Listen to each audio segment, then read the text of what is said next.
Morning. I'm Nick, this is Otto, and this is the Tierra Permaculture vlog. Today we're gonna check in on the chickens. They've been having some deep bedding, and I noticed the other day a couple things I wanted to show you. So I'm gonna start with that, and then we're gonna do a little bit of compost harvest and some seed starting, because we're supposed to get a lot of rain the next couple of days. Not today necessarily, but in the next day or two, it's supposed to have a decent amount of rain. So I always like to direct seed right before it's going to rain a decent amount, so it has a better chance of actually taking without me constantly watering it. So I've been using both of these, and I'm harvesting both of these quite a bit. The Arugula and this Asian green, Peking Taching Cow Pai Sai. Might have butchered that.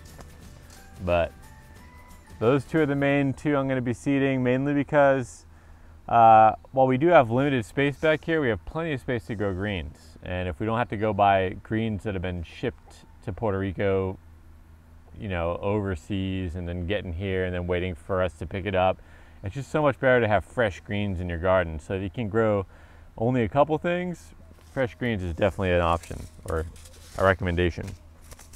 We're going to do that, but first let's start with the chickens, and I'll show you in there, and then we'll get to seeding. Look at all these tomatoes on here. Gotta come out and harvest this soon. Look at them all. I'm pretty excited. You know, I'm not really a big tomato person, but Katie likes them, and I'm liking them more because I'm growing them. The fact that I know that I'm actually growing it and it's right there in my backyard makes me eat a little bit more, I've noticed. Good morning, Mama. Good morning, guys.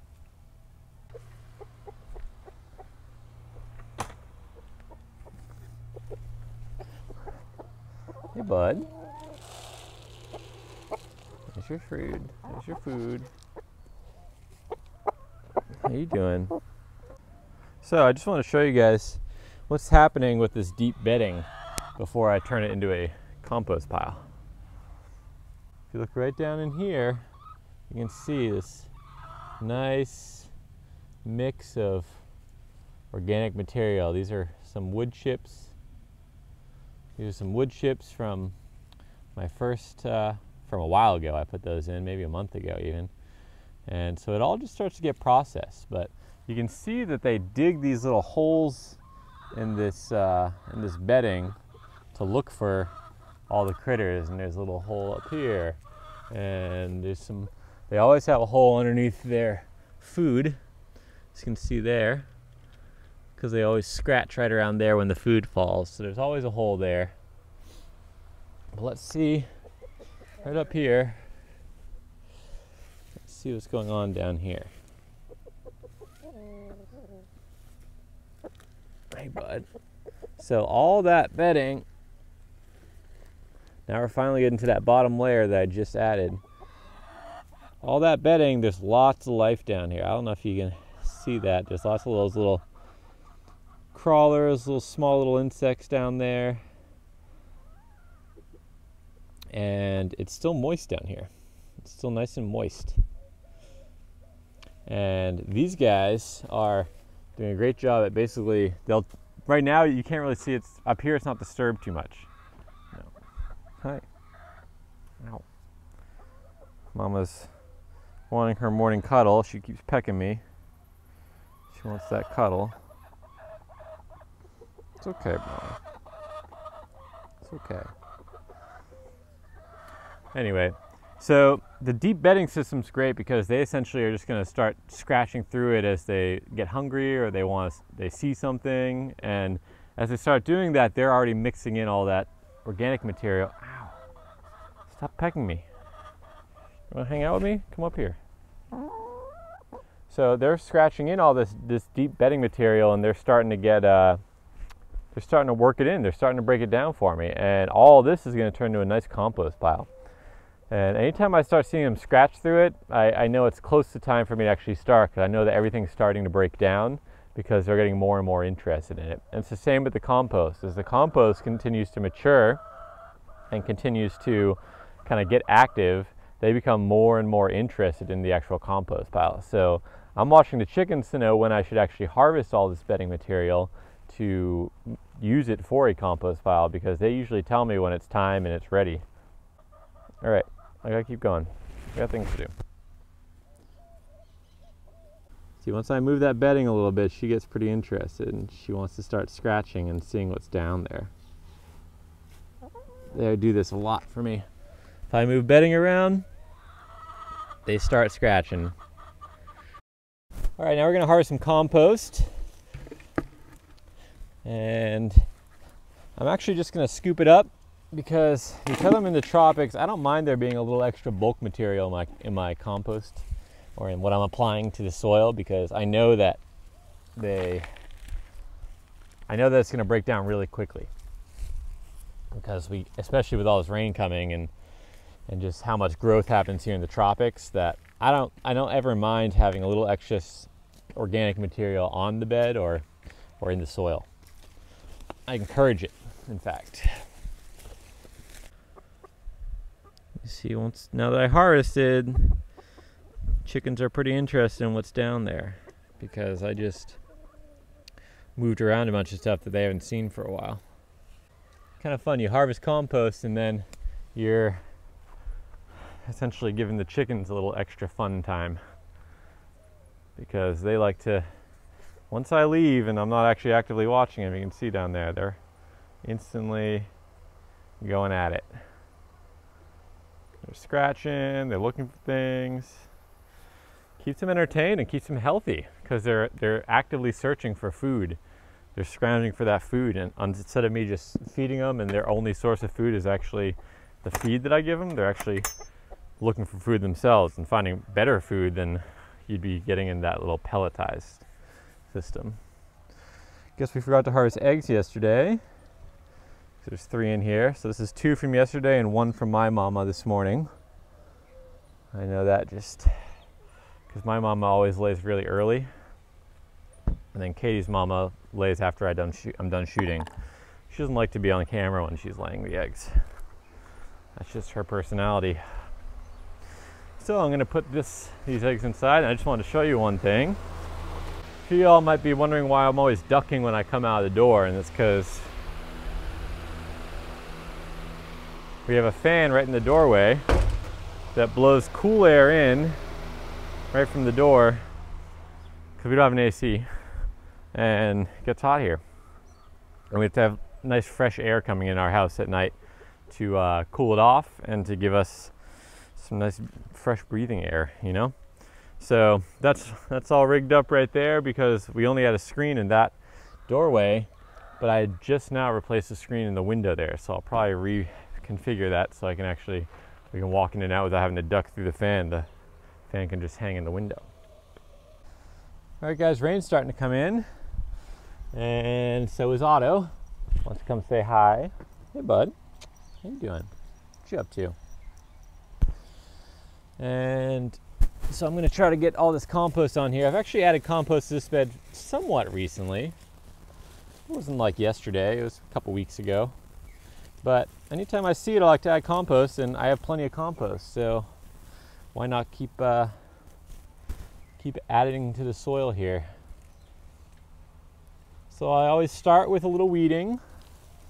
Again, what's a weed? A plant where you don't want it. It's not actually a bad plant, it just means it's not where I want it actively growing right now. Sorry, plant. You have to come out. So when I'm doing this kind of work, it's actually a time for me to check in on the garden. I can do a little weeding. I can take out what we don't want anymore.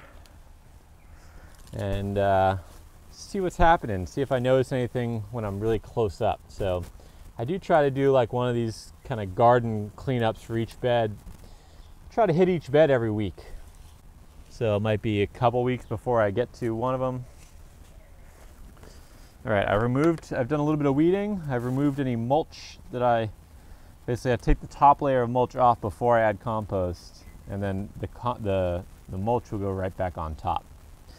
So I'm just going to add in, and I actually added this lip here, and since I've added this lip I haven't added compost, so I'm actually going to try to fill it up to that lip, give me a little bit more of a raised bed. I also noticed what's not growing well. So this kind of Asian kale tends to like a little bit more sun, I've noticed. So it's not doing well in the part shade underneath these papayas. So I'm just moving it right to the edge here. So maybe it'll have a little bit better of a chance to thrive now. And I'm noticing some bugs are hitting the leaves, so I'm just going to cut off the leaves that are not so healthy and use those as mulch, and there we go. All right, and just like that, we got a garden that has been freshly weeded and nice fresh layer of compost right on top. I transplanted this kale because it was growing pretty much in the same hole as this one, so I wanted to give him a little bit of a space there. So I moved him up there, and then I moved this Asian kale over here, or Asian, I call it Asian kale. It's this plant right here, it's the Asian greens. But I'm noticing it doesn't do well in this part shade down here. This one's a little far along for me to transplant, so I didn't want to do that. But this little guy, he never quite took off. So I'm putting him over here, and we'll see if that helps him grow at all. And now I'm just going to seed in here with, I'm going to do arugula in this bed, mainly because I know arugula is growing really well here, and it has this little bit of part shade with the papayas, and arugula likes that little bit of a part shade, or at least it will deal with it. And once I've seeded it, they're in the little furrows. I'm just going to gently cover up their furrows. They don't want to be super deep, so I'm just kind of scattering the soil a little bit. And there we go. Arugula takes about 30 days till harvest-ish, a little before that if you want the babies. So in 30 days, we have another set of arugula to replace the ones that likely will be running out of steam by then, right back here. So I'm trying to plan in successional growth here. And the other thing I'm doing with that succession is these kales that I do have spaced out throughout here, and then this Asian green. These guys grow much higher, and the arugula will be lower to the ground. So when these guys mature and get high, the arugula will still have room to grow underneath them. So I'm trying to stack the height of my garden as well. So the kale will end up being up here probably, once it gets that stem that's growing large, and then the arugula will only occupy about this level right here.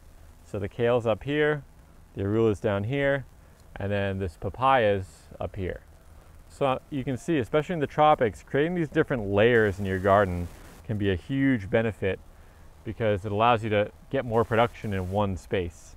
And you can usually actually end up having better production because of all those stacking and everything working together. If you pair those, if you pair the greens right, or you pair the crops right, you can actually have better production by using companion planting or something similar to that within this kind of system where you're stacking in height and growth and life cycle and function.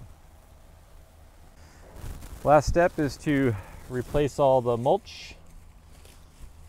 I'm going to focus it mostly around my little kale transplants, or kales that are in the bed here, because I know I'm going to need more, and I want these guys to be protected at first. And if a little extra rain gets onto my new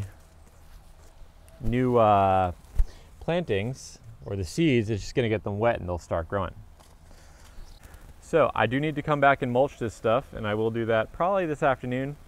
I got to go get to work at this point, so I'm going to pretty much stop this project for now because it's all the time I have. And sometimes that's the reality, guys. The reality is you wanted to plant all 4 types of seeds in one vlog, but just don't got the time. I got to keep moving.